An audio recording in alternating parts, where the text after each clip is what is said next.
देखो दोस्तों, आज हम आपको फर्स्ट ईयर की फिजिक्स पढ़ा रहे हैं, जिसमें एक चैप्टर है जिसका नाम है सर्कुलर मोशन। सर्कुलर मोशन का मतलब है कि किसी भी सर्किल में कोई घूम रहा हो। किसमें घूम रहा हो? सर्किल में। जैसे मैदान में देखा होगा तुमने, जब दौड़ होती है तो गोल गोल घुमाने दौड़ लगाते हैं सर्कल में, और 5-6 लोग लगाते हैं और वो आके क्या होते हैं, दौड़ लगाते हैं और कोई आगे निकल जाता है, कोई पीछे रह जाता है, होता है। तो उसी तरीके से मान लीजिए एक धागे में हमने एक पत्थर बांध दिया। क्या बांध दिया? और इसको घुमाएं तो क्या होगा? और यही तुमने देखा होगा, जब छोटे होंगे तो आप लोगों ने पतंगे लूटी होंगी। इसे क्या बोलते हो तुम लोग अपनी भाषा में? लंगर। तो इस पत्थर को जब घुमाएंगे तो देखो ये ऐसे घूमेगा। ये कौन सी आकृति बन रही है? कौन सी बन रही है? सर्कल बन रही है। क्या बन रही है? ये सर्कल। तो इसमें ये देखेंगे कि ये जो पत्थर है बंधा हुआ, जब यहाँ पहुँचेगा तो इसकी गति कितनी होगी, कितनी स्पीड होगी, और जब वो यहाँ पहुँचेगा नीचे तो उसकी स्पीड कितनी होगी, कहाँ पर ज़्यादा होगी, यहाँ ज़्यादा होगी, यहाँ पर। तो हम ये चेक करेंगे कि कहाँ ज़्यादा होगी फार्मूले से। तो देखो हम शुरू कर रहे हैं। मान लिया एक कोई बॉडी है, एक बॉडी है, कोई बॉडी मतलब वस्तु, जिसका मास क्या है?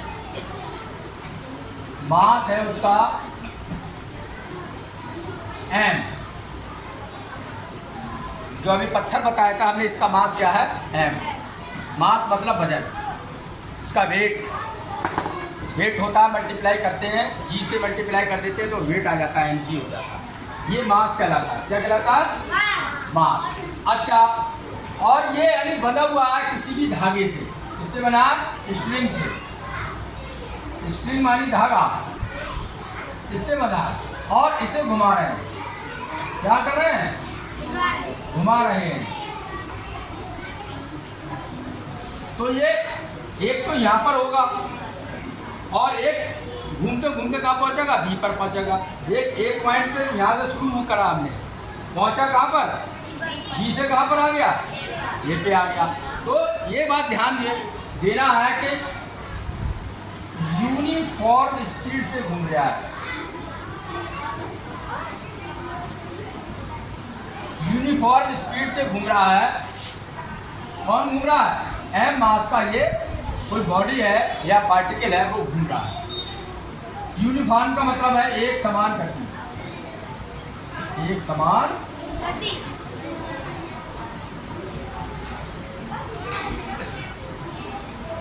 जब ये घूम रहा है तो घूमते घूमते इसकी दिशाएं बदल रही है। ये होती है ईस्ट, ये होता है वेस्ट, ये होता है नॉर्थ, ये होता है साउथ। पहले देखो जब किधर जा रहा है? ईस्ट में जा रहा है, पूरब में जा रहा है। पूरब को जाने के बाद कहाँ पहुंचा वो? नॉर्थ में, ऊपर जा रहा है। देखो ऊपर नॉर्थ में जा रहा है, फिर कहाँ गया? वेस्ट में जा रहा है, फिर कहाँ गया? फिर साउथ में आ गया। इस तरीके से जब डायरेक्शन बदलती है तो इसमें एक चीज उत्पन्न हो जाती है जिसे बोलते हैं एक्सेलरेशन। जब गति का परिवर्तन होता है, वेग बदलता है, तो उसमें एक्सेलरेशन प्रोड्यूस हो जाता है। एक्सेलरेशन मतलब जानते हो कि जब गाड़ी चलाते हो, एक्सेलरेट करते हो तब तो गाड़ी आगे बढ़ती है। कम कर देते हो, कम हो जाता है गाड़ी। स्पीड तेज कर देते हो, तेज चलती है।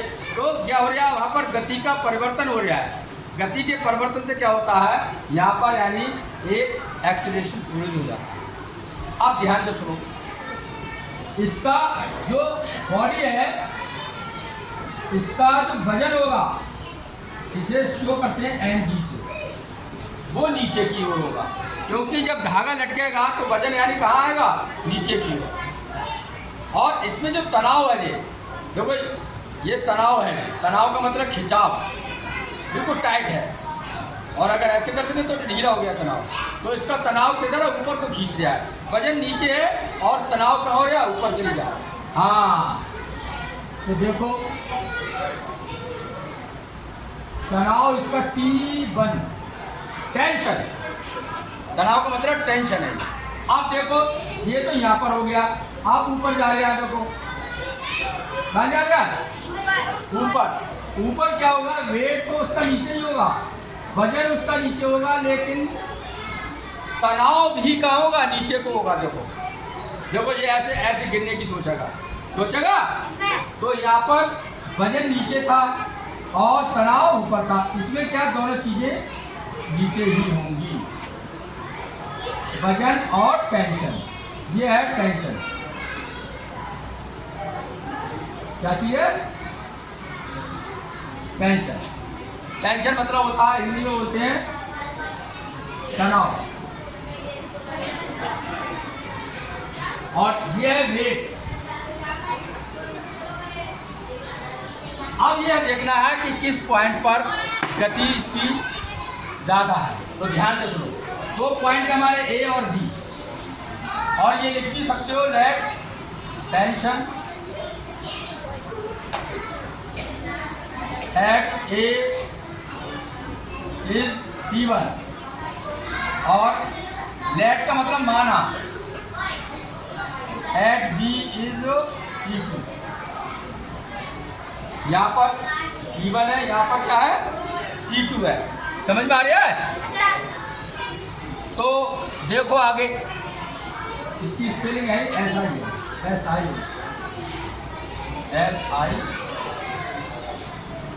वो है। अच्छा, अब देखो क्या करते हैं, मोशन एट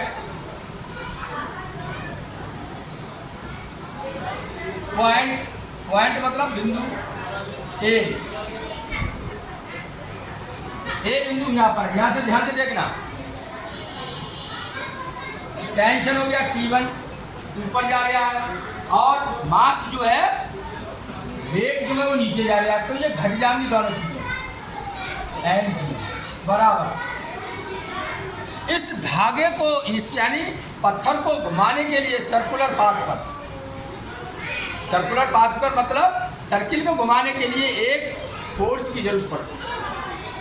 उस फोर्स को बोलते हैं centripetal force. T1 minus mg बराबर होगा सेंटीपीटल फोर्स, जो कि यानी इसके लिए घुमाएगा। इसमें स्पीड क्या है, v1 mv1/r, और इसकी रेडियस जो है वो है बच्चों r। रेडियस जानते हो, त्रिज्या बताई थी मैंने, वृत्त की त्रिज्या। हाँ, तो ये हो गई तुम्हारी पहली इक्वेशन हो गई तुम्हारी। अब इसमें क्या करना है, ध्यान से देखना। अब देखेंगे हम एट पॉइंट बी,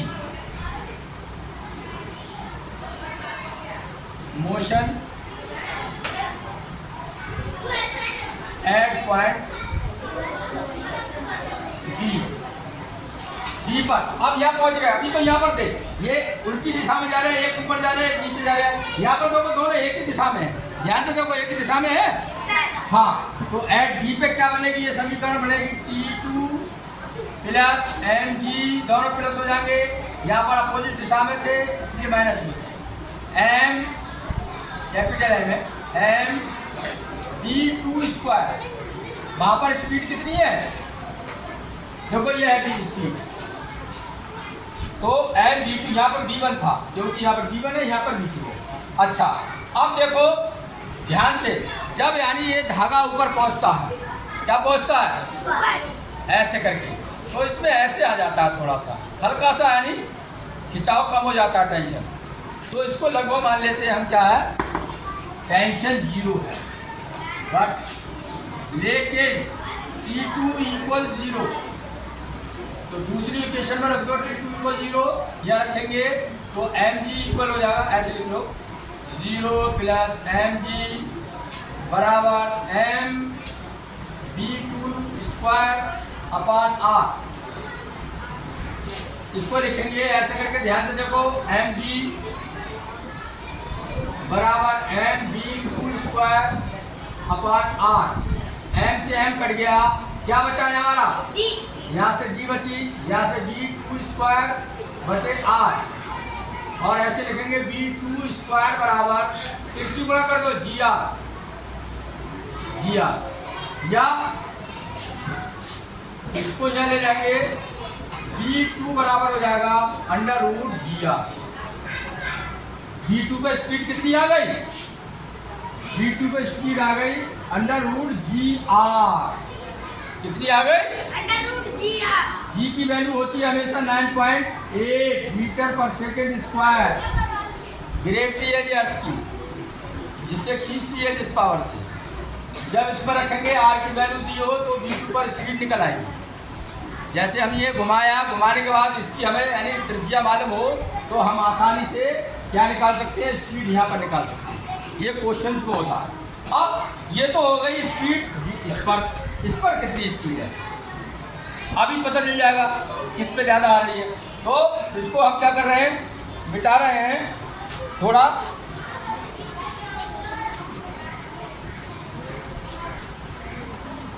इस पे भी स्पीड निकालेंगे। देखो अब लिखेंगे लॉ ऑफ कंजर्वेशन।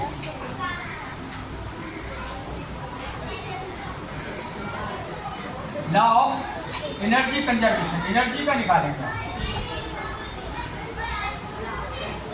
एनर्जी देखो, ध्यान से देखो, एनर्जी दो पॉइंट पे यहाँ पर है और यहाँ। एनर्जी है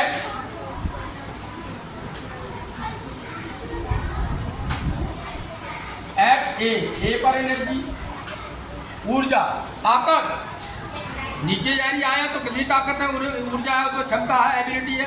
ऊपर जाने क्या है तो एनर्जी है डी। तो ध्यान से समझो, जब ये पार्टिकल यहाँ होता है तो केवल काइनेटिक एनर्जी होती है, गतिज ऊर्जा। जब ये ऊपर पहुंचता है तो दो एनर्जी होती है वहां पर। कौन कौन सी? काइनेटिक एनर्जी और पोटेंशियल एनर्जी। काइनेटिक मतलब K E, kinetic energy plus potential energy P E. P से पोटेंशियल, ई से एनर्जी, के से काइनेटिक, ई से एनर्जी। दो इस पे दो एनर्जी होंगी, इस पे एक एनर्जी है। समझ गए? तो देखो लिख दो यहाँ पर। एनर्जी का फार्मूला होता है बच्चों half m v square. Half m v ये काइनेटिक एनर्जी का है और पोटेंशियल एनर्जी का होता है एम जी एच। ये एनर्जी के फार्मूले होते हैं। तो हमने कहा इस पर है काइनेटिक एनर्जी एक पॉइंट पर, इस पर दो है तो काइनेटिक एनर्जी का फार्मूला लगाओ एम 1/2 एम मास हो गया और स्पीड कितनी है यहाँ पर? E1 स्क्वायर बराबर इस पर एनर्जी दो हो गई। कौन कौन सी? Kinetic energy plus potential energy.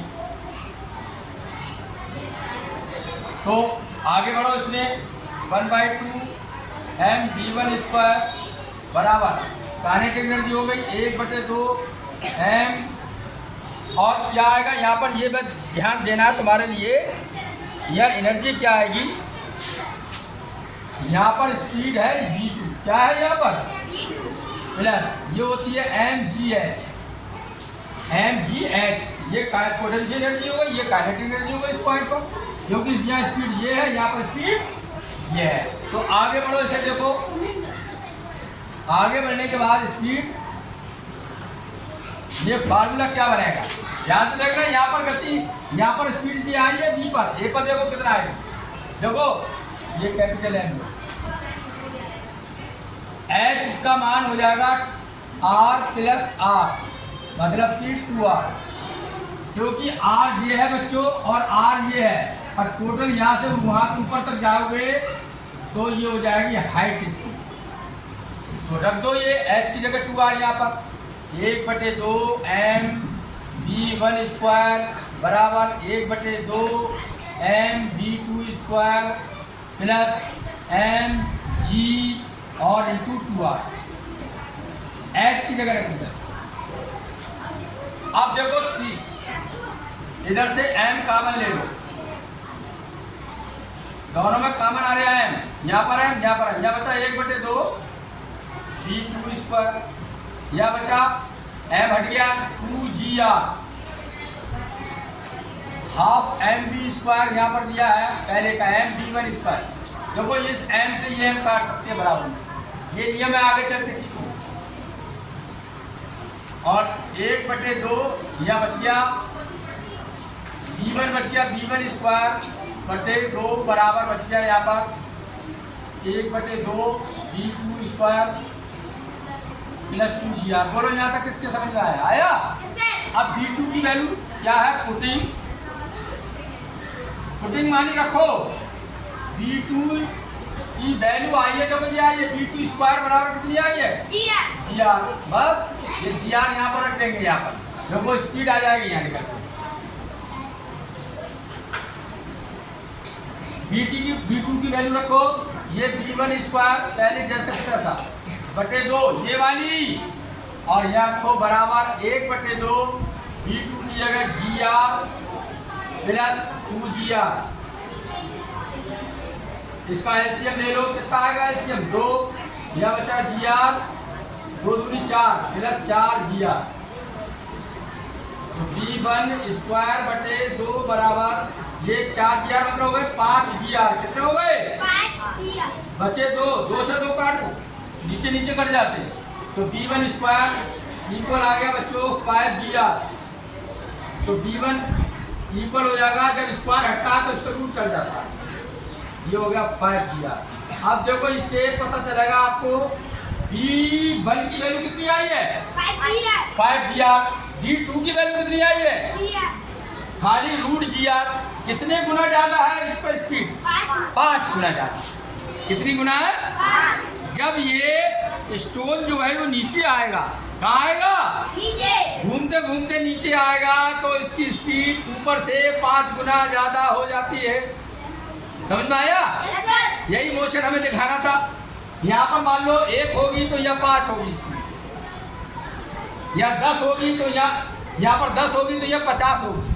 कितनी होगी? 50। मतलब कि इस पॉइंट पर ऊपर जब जाता है ये लंगर तुम्हारा सर्कुलर मोशन करते हैं तो इस पॉइंट पर स्पीड कम हो जाती है, इसमें ज़्यादा होती है, 5 गुना ज़्यादा हो जाती है। तो हमेशा ध्यान रखो, speed at A equal to 5 गुना स्पीड ऑफ बी।